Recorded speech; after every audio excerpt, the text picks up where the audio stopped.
আসসালামু আলাইকুম। রসায়ন পরিবারের পক্ষ থেকে সবাইকে আন্তরিক শুভেচ্ছা ও প্রাণ ঢালা অভিনন্দন জানিয়ে শুরু করছি আজকের ভিডিও।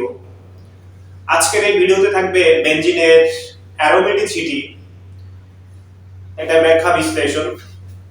তো ভিডিও শুরু করার আগে আমি একটু ডিসক্লেইমার হিসেবে বলতে চাই যে আমি কিন্তু হচ্ছে কোনো প্রফেশনাল কোনো শিক্ষক নই, কিংবা কোনো প্রতিষ্ঠানে আমি কিন্তু প্রতিষ্ঠানের শিক্ষক নই।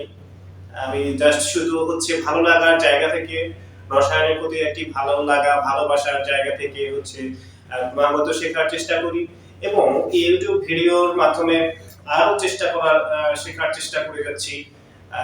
এইটাই হচ্ছে আমার মূল উদ্দেশ্য। মূলত হচ্ছে নলেজ শেয়ার করে হচ্ছে সবার কাছ থেকে নলেজ শেয়ারিং এর মাধ্যমে আরো নিজের জ্ঞানকে আরো সমৃদ্ধ করাটাই হচ্ছে আমার মূল উদ্দেশ্য। হচ্ছে যে আমি হয়তো খুব একটা যে ভালো জানি সেটা কিন্তু নয়। আমার থেকে অনেক লোক আছে যারা অনেক ভালো জানে, ভালো পড়াতে পারে, ভালো ক্যাপাসিটি যাদের রয়েছে। তারা হয়তো অনলাইনে ক্লাস নেন না বা অনলাইনে পড়ান না, কিন্তু হচ্ছে আমি এই নলেজ শেয়ারিং এর উদ্দেশ্যে হচ্ছে মূলত ভিডিওগুলো বানিয়ে থাকি।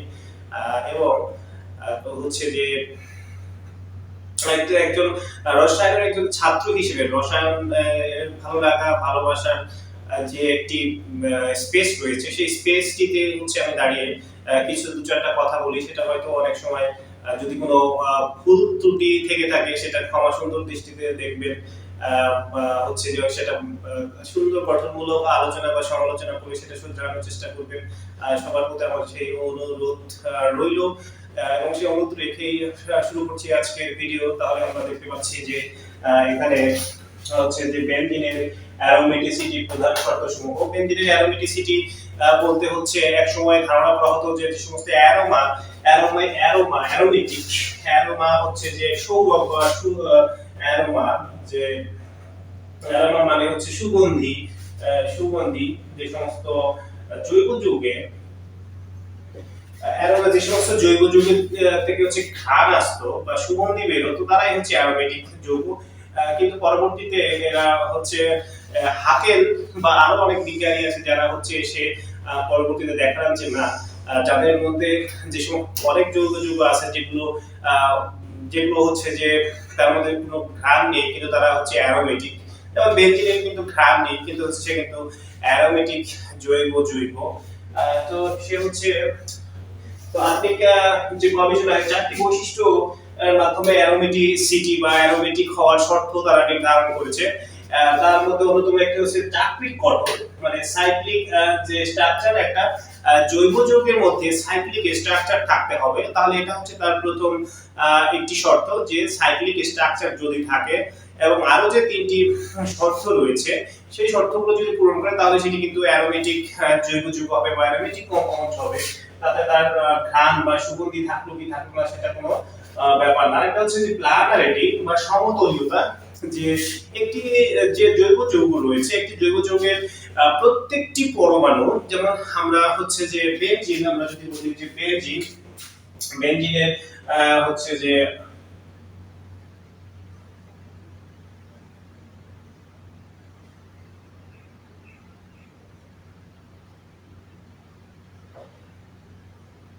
ছয়টি কার্বন পরমাণু রয়েছে এবং ছয়টি হাইড্রোজেন পরমাণু রয়েছে। এই যে যে ছয়টি হাইড্রোজেন পরমাণু এবং এই একটা দুইটা তিনটা চারটা পাঁচটা ছয়টা, এই যে ছয়টি হাইড্রোজেন পরমাণু এবং ছয়টি কার্বন পরমাণু, এখানে একটি করে কার্বন পরমাণু রয়েছে, একটি করে কার্বন পরমাণু রয়েছে। যে 12টি পরমাণু, এই প্রত্যেকটাই কিন্তু একটা সমতলে থাকতে হবে, অর্থাৎ একটা তলে থাকতে হবে। এই যে আমরা বোর্ডটা দেখতে পাচ্ছি, এটা কিন্তু একটি নির্দিষ্ট একটি তলে রয়েছে, অর্থাৎ এই পরমাণুগুলো একটি তলে রয়েছে। একটি তল, যেমন একটি রুমের মধ্যে যদি আমরা দেখি তাহলে রুমের ফ্লোর একটা তল, দুই পাশে চারপাশে চারটা দেওয়াল, সেটা তারা কিন্তু এক একটা করে তল, এবং ছাদ আরেকটি তল, অর্থাৎ মোট কয়টি হচ্ছে যে চারটি পাঁচটি ছয়টি তল রয়েছে। একটি ঘনক একটি বেষ্টি, যে কোনো একটি তলে সে হচ্ছে হয় ফ্লোরে থাকবে, না হয় হচ্ছে যে সে হচ্ছে সিলিং ছাদের সিলিং এ থাকবে, অথবা যে কোনো চারটি দেওয়ালের যে কোনো একটি দেওয়ালের সাথে থাকবে।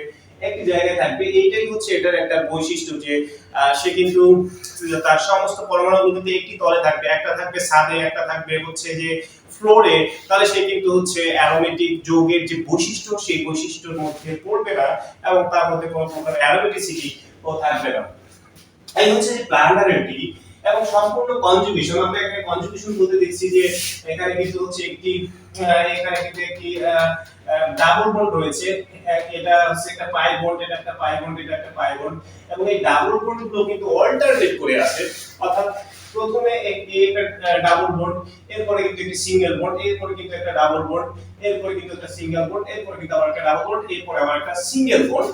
তাহলে আমরা দেখতে পাচ্ছি একটা সিঙ্গেল বন্ড, একটা ডাবল বন্ড, এভাবে কিন্তু তারা কিন্তু একটি কনজুগেশন সৃষ্টি করেছে যে অল্টারনেট ডাবল বন্ড। এই অল্টারনেট ডাবল বন্ড গুলোকে আমরা বলি কনজুগেশন সিস্টেম এবং হচ্ছে এখানে কিন্তু বেনজিন রিং এর মধ্যে সেই কনজুগেশন সিস্টেমটা কিন্তু রয়েছে, যার কারণে আমরা এই বেনজিনকে কিন্তু অ্যারোমেটিক যৌগের যে বৈশিষ্ট্য সেটার মধ্যে আমরা ফেলতে পারি এবং তাকে অ্যারোমেটিক যৌগ বলার আমাদের কিন্তু অধিকার রয়েছে।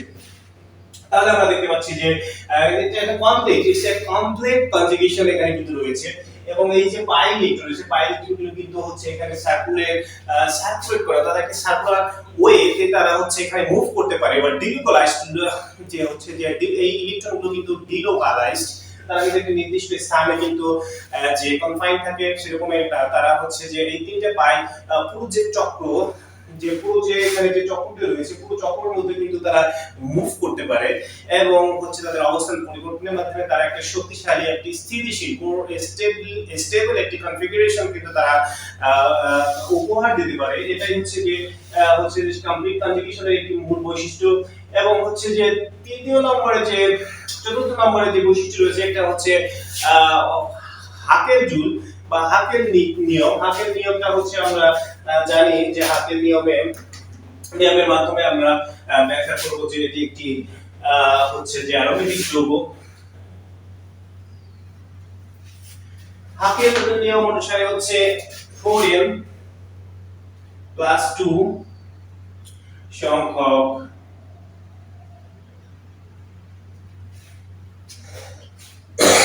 পাই ইলেকট্রন থাকতে হবে।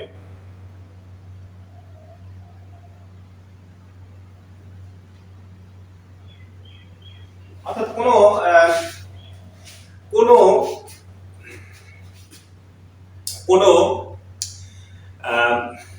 জৈব যৌগকে অ্যারোমেটিক হতে হলে তাকে অবশ্যই 4n + 2 সংখ্যক পাই ইলেকট্রন থাকতে হবে তার মধ্যে। তাহলে সে কিন্তু হচ্ছে যে সে অ্যারোমেটিসিটি প্রদর্শন করতে পারবে এবং অ্যারোমেটিকের মধ্যে আমরা তাকে নিতে পারবো। এবং এখানে n হচ্ছে সবচেয়ে একটি পূর্ণ সংখ্যা, n হচ্ছে একটি পূর্ণ সংখ্যা যার মান হচ্ছে 0 1 2 3 4 5 ডট ডট, এটা একটি পূর্ণ সংখ্যা।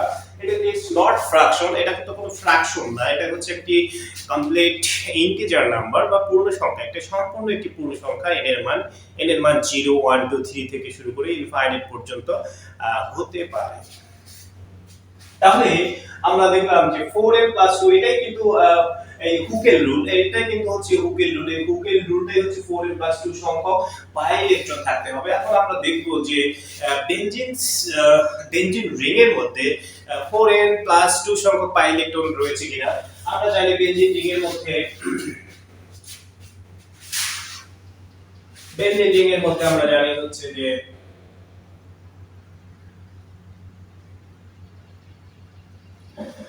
1 2 3 তিনটি ডাবল বন্ড রয়েছে, অর্থাৎ তার পাই বন্ধন রয়েছে হচ্ছে তিনটি পাই বন্ধন।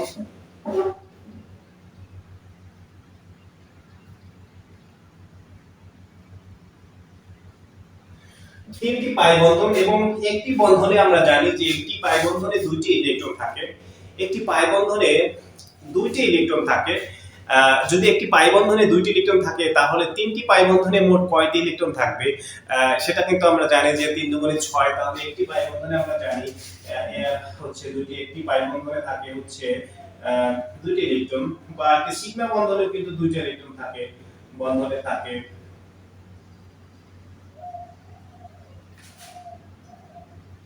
দুইটি ইলেকট্রন। তাহলে হচ্ছে যে তিনটি পাই বন্ধনে থাকবে কয়টি ইলেকট্রন? 2 গুণন 3 6। তাহলে বেনজিন রিং এর মধ্যে আমরা মোট ইলেকট্রন পাইলাম কয়টা? বেনজিন রিং এর মধ্যে আমরা মোট ইলেকট্রন আমরা পেলাম হচ্ছে 6টি। 6টি ইলেকট্রন পেলাম বেনজিন রিং এর মধ্যে আমরা 6টি পাই ইলেকট্রন পেলাম। এখন আমরা এই 6টি পাই ইলেকট্রনকে আমরা এই ইকুয়েশনের মাধ্যমে স্যাটিসফাইড বা সিদ্ধ করার চেষ্টা করব। যদি সিদ্ধ হয়ে যায় বা ইকুয়েশনটা যদি স্যাটিসফাইড হয় এই সংখ্যাগুলো দ্বারা, তাহলে কিন্তু হচ্ছে বেনজিন একটি পাই ইলেকট্রন বেনজিন কিন্তু তাহলে একটা অ্যারোমেটিক কম্পাউন্ড হবে। আমরা এখন দেখি যে যদি n সমান সমান 0 বসাই তাহলে 4 গুণন 0 প্লাস 2 এখানে হবে 2।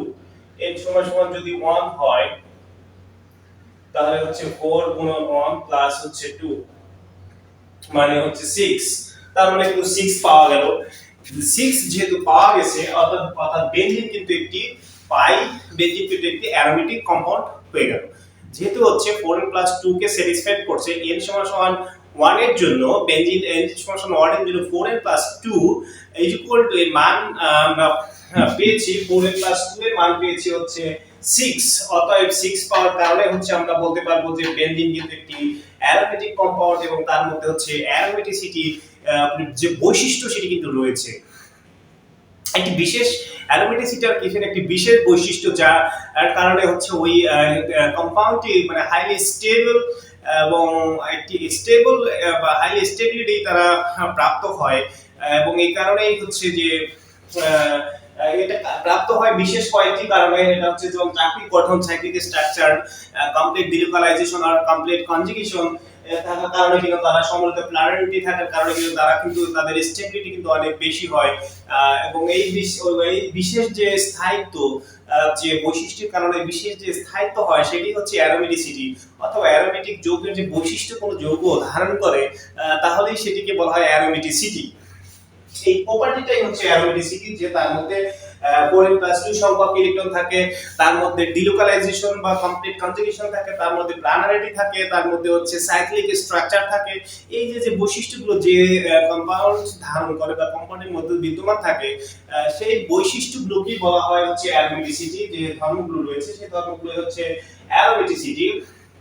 তাহলে আমরা দেখলাম যে বেনজিন রিং একটি অ্যারোমেটিক যৌগ। এবার হচ্ছে আরেকটি যৌগ দেখি আমরা,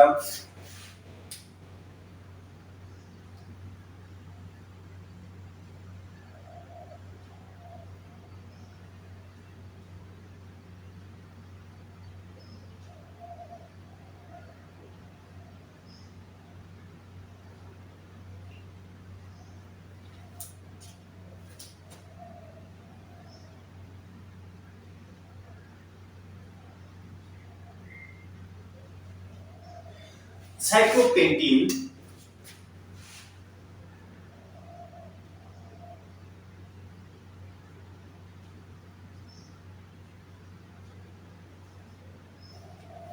সাইক্লোপেন্টিন এটা হচ্ছে যে এখানে দেখতে পাচ্ছি যে এখানে একটি ডাবল বন্ড রয়েছে। সাইক্লোপেন্টিনের মধ্যে একটি ডাবল বন্ড রয়েছে এবং অর্থাৎ একটি পাই বন্ধন রয়েছে। এই পাই বন্ধনে কয়টি ইলেকট্রন রয়েছে? দুইটি ইলেকট্রন রয়েছে এবং এই দুইটি ইলেকট্রন কিন্তু আমরা 4n+2 এই সূত্র দিয়ে আমরা কিন্তু হচ্ছে 4 গুণন n এর মান এখানে যদি আমরা 0 বসাই 0 + 2 সমান সমান হচ্ছে 2 অর্থাৎ 4n+2 এর মান পেয়ে গেছি আমরা 2 এবং এই স্ট্রাকচারে দেখতে পাচ্ছি যে এখানে 4n প্লাস এর মান পেয়েছি 2 এবং এই স্ট্রাকচারে দেখতে পাচ্ছি এখানে একটি মাত্র পাই বন্ধন রয়েছে অর্থাৎ একটি পাই বন্ধনে দুইটি পাই ইলেকট্রন রয়েছে অর্থাৎ দুইটি পাই ইলেকট্রন এখানে আমরা দুইটি পাই ইলেকট্রন পেয়েছি। দুটি পাই ইলেকট্রন অর্থাৎ দুইটাই যেহেতু একই রকম হয়েছে অর্থাৎ পাই ইলেকট্রন সংখ্যা সমান হয়েছে অতএব আমরা বলতে পারবো সাইক্লোপেন্টিন একটি হচ্ছে অ্যারোমেটিক যৌগ অর্থাৎ এবং অ্যারোমেটিসিটি সে প্রদর্শন করতে পারে। এই হচ্ছে আজকের ভিডিও যে হচ্ছে অ্যারোমেটিসিটি নিয়ে আজকে কথা এই পর্যন্তই থাকলো এবং পরবর্তীতে আমরা দেখি যে অন্য কোনো টপিক নিয়ে চলে আসবো ভিডিও আপনাদের সামনে। সবাই যদি ভুল ত্রুটি বা কোনো হয়ে থাকে তাহলে সেটা অবশ্যই ক্ষমা সুন্দর দৃষ্টিতে দেখবেন কিংবা হচ্ছে আরো সুন্দর গঠনমূলক সমালোচনা করে সেটা শুধরানোর চেষ্টা করবেন। সবার প্রতি অনুরোধ রেখে শেষ করছি আজকের ভিডিও। আসসালামু আলাইকুম।